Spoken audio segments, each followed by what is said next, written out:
Hi, welcome to my studio today. I thought I'd take a moment just to share with you my new foam stamps that are coming out this week through joggles.com. And I have a set of 6 total. However, I have them kind of broken down into 3 and 3, and 3 of them are what I'm calling my mod stamps.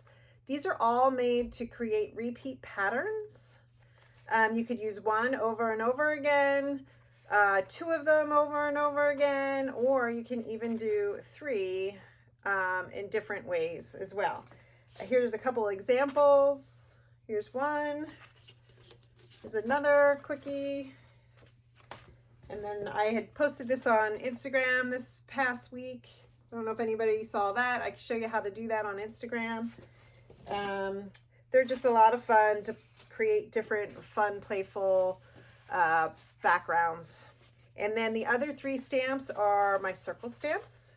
And again, creating repeat patterns. You can do these 2. They're exactly the same size. You can repeat this pattern over and over again. You could do one over and over. And then this guy here is so much fun. You can create different things by flipping it around and making a larger piece. Here's one where I've used that same stamp, and this is the pattern that I created with that, with the circles. Here's another one of theirs. They're just a lot of fun. So I'm going to go through a couple different techniques today, and I hope you stick around, and we'll see you soon. Okay, so I'm going to begin with my mod stamps. These 3 are what I'm calling the mod stamps. I have them. I have a bunch of papers that are from my brayer after using my gel plates. This is one where I lifted off leftover paint on the gel plate. That's what this is too. They're just kind of scrap, discarded pieces that I've added a little bit of color to, just to kind of have fun with these mod stamps. I'm just going to probably only do one with this, and then I'm going to try to do another with the circles that I have here. I usually just use my small gel plate. Obviously, you can use whatever gel plate you have to use as a palette to ink up your stamps. And I have 2 different brayers here. These brayers, you can use whatever one you have. I find this smaller one works the best, but sometimes I wind up using a little bit of a larger one, the 4-inch. I have some paints. I really want to do a contrasting blue color on top of this.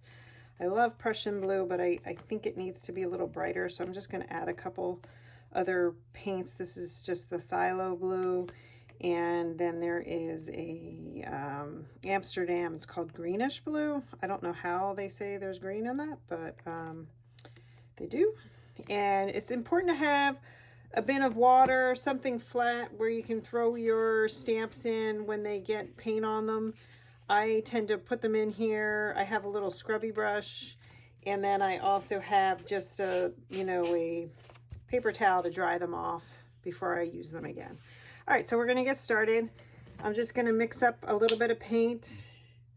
Just do a little bit of the dark blue, which is the Prussian blue, some phthalo blue, a little brighter, and then the greenish.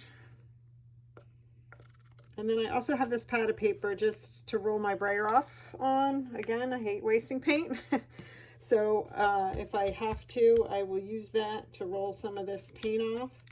But I try to just keep it on the brayer until I'm done printing. I'm going to slide this over a little. I just wanted you guys to see that water. Okay, so I just take the stamp and I kind of smush it in there a little bit. Try to get it. I just got paint on myself. And you can see it inked up pretty good, but then I tend to just go over it real quick with the brayer, getting in some of the areas that might not have gotten paint on them really well. I do find that these stamps are great with paint. I don't think you could get this same quality with a rubber stamp. I think the rubber stamps tend to resist the paint. So, okay, so I am just going to do a little bit of an off-center pattern. Let's start with this one down a little bit, close to the edge, and lift. And again, so there's a lot on there. I'm not going to clean this one yet. I'm not going to, because I'm going to be working quickly. And I'm going to do this next one.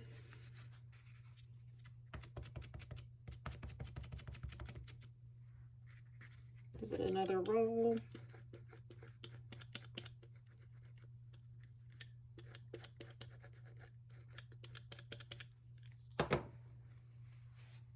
I'm going to get that as close to this as I can. I'm just pressing, not too firmly, but firm enough that you're sure that all the bits got on the paper. And there we go. And then I'm just going to repeat this one all the way up the page. Might go into a little bit of either a fast forward or a quick edit on this.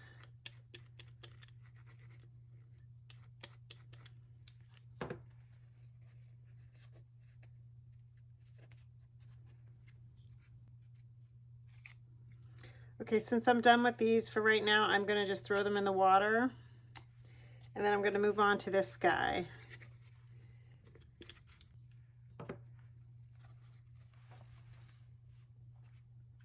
Again, I'm going to start this one just a little off the page.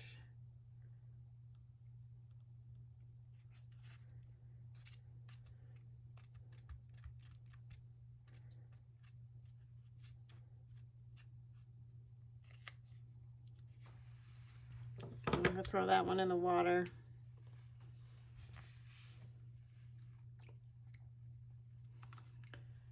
Then to clean these off, I more or less like just get them really wet, and then you can just drop them right onto the paper towel and it'll take the paint off. It's important to do that. I have never not cleaned them, but from what I hear, if you leave the paint on, it turns your foam really hard and it doesn't work well. So it is important to keep them clean.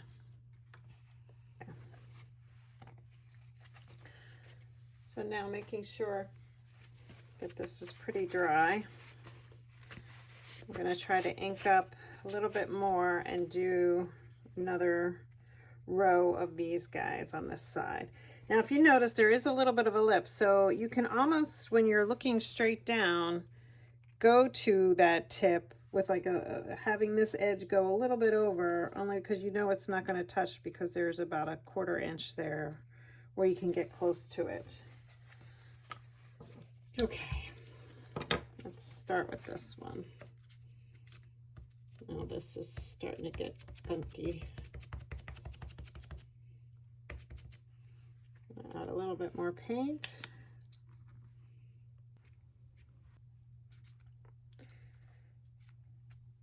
Okay, now often people ask me, what do I do with these papers after I'm done with them? And I do use them in collage.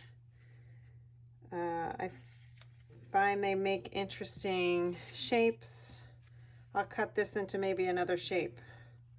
But I really love the colors in this. Turned out really well. Very funky, a lot of fun to play with. All right, now I'm gonna try some of the circles.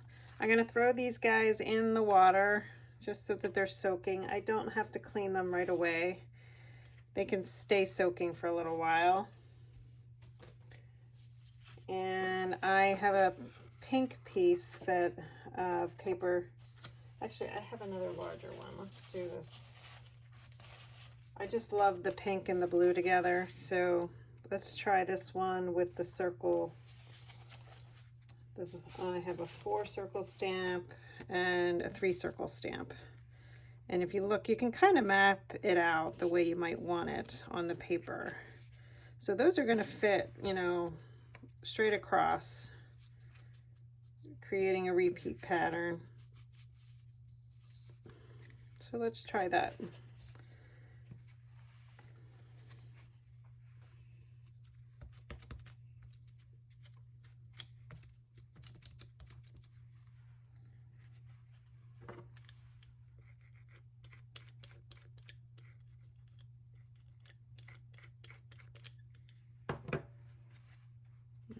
get this as close to the edge. This print underneath on this is an 8.5 by 11 piece of paper, and this is probably an 8 by 10 print for my jelly plate.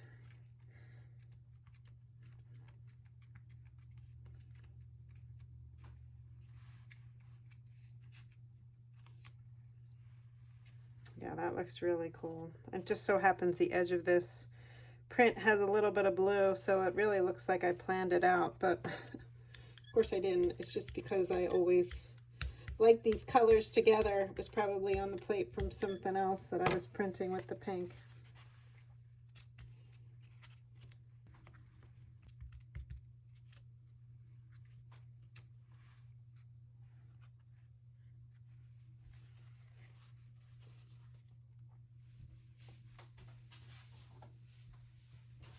Just going to use a piece of scrap paper down here by this edge. This should fit, that it's just the 3 circles. I tried to make them so they would fit exactly on an 8 by 10, thinking I had the gel plate in mind when I made these. But manufacturers doesn't, it's kind of hard to get it exact. There's, in the process of making these, they shrink a little bit, and I did not know that when I designed these.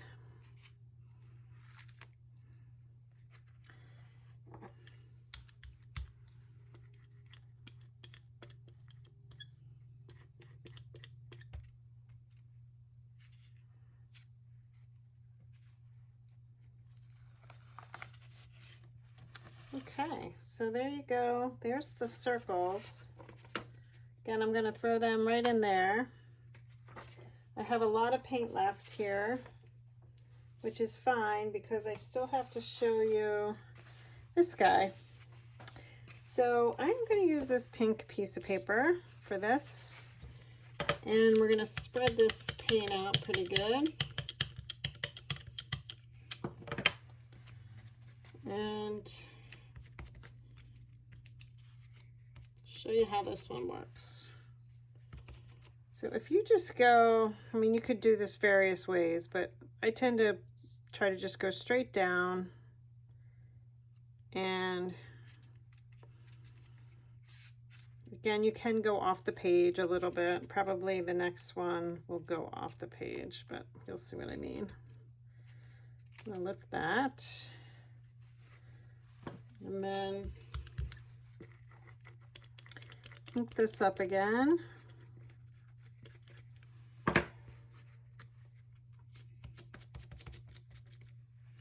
And I'm going to flip this way this time. And again, you can kind of go over the lip of these just a hair. No, it's not going to touch. Then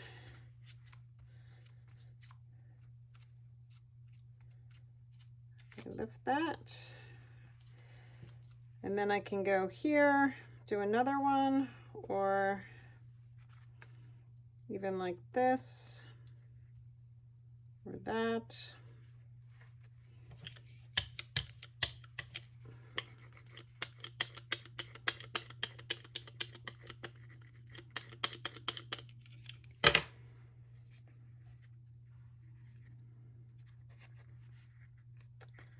I'm gonna go up this way like that.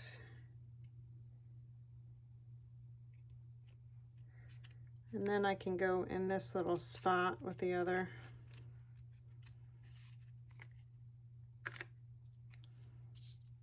And if I ink up the ends, I can take that right here. Let's kind of pop that in there.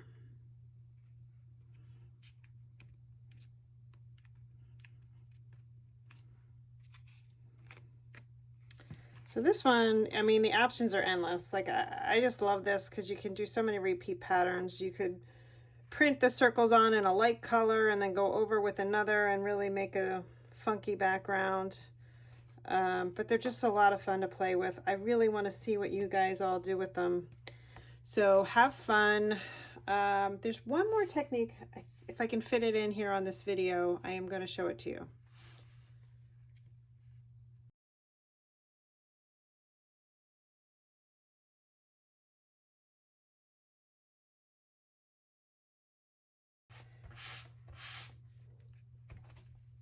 Actually, I can just use one simple print on there.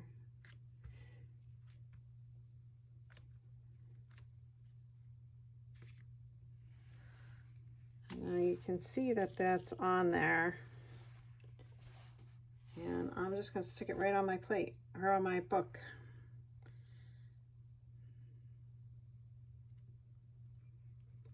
Let's see how that turns out. And you'll see here what I mean by it just looking like a ghost print. While that's drying, I'm going to clean up briefly, throw this in the water. All right, let's see how this looks. Just going to peel that off. That left a fun little ghost print behind, and no paint wasted. Love that. Okay, so there's one more way I had started using these stamps. So hold on, and I am going to set up for that.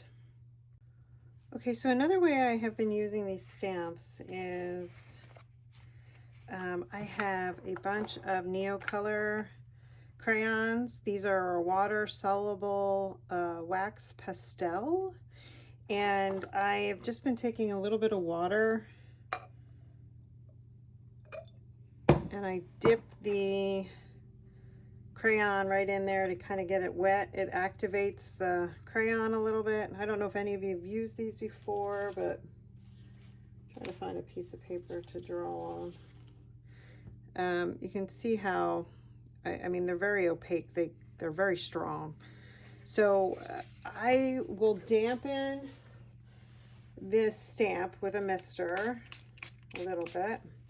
And then I also dampen the crayon, and I put the ink on. I almost feel like it's inking it, so I'm calling it ink, but it's not. It's just a pastel, a water soluble pastel. And I will get it in all the little nooks and crannies.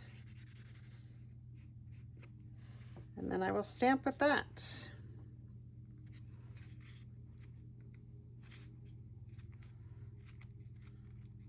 See how that turns out.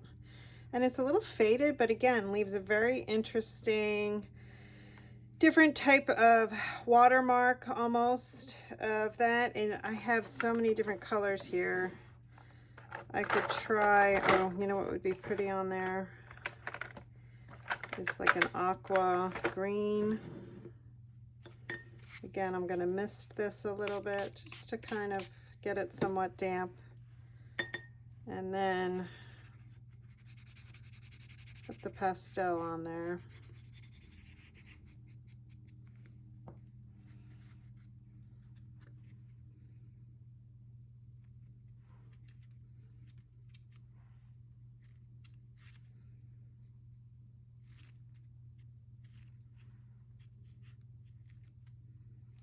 And again, see, it leaves a really kind of a cool mark. So that's another way to use these. I mean, I could go in here and do a couple of these just right on white paper this way.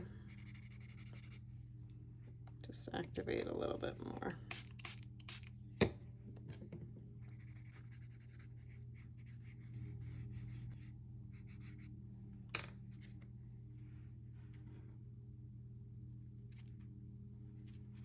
I feel like these almost look like a watercolor mark when I use them this way. I've actually done the, almost looks like a watercolor stamp. I've actually have also stamped with this onto the gel plate, and then you have to really let it dry. I am very impatient with letting things dry on my gel plate, and I like to go right over them. If I go over it too quickly with another coat of paint, it just smears it. And but if you are a patient person, you could try that technique, and it does work out. It's a different look, and it's kind of fun to play around with. I had done something similar just by drawing on the plate with the Neo pastels. And this is the pattern I got that came up from the gel plate. So they kind of leave a watercolory print, I guess. And they activate, like some of this little bit of activation with the other paint. It leaves a different look. I don't know, something to play around with. Experiment. I'm always experimenting with different things. All right, thanks for stopping in. I hope you enjoy these stamps. I've been having a lot of fun creating repeat patterns, and I hope you guys do too. I'd love to see what you do. Tag me on Instagram. Have a great day.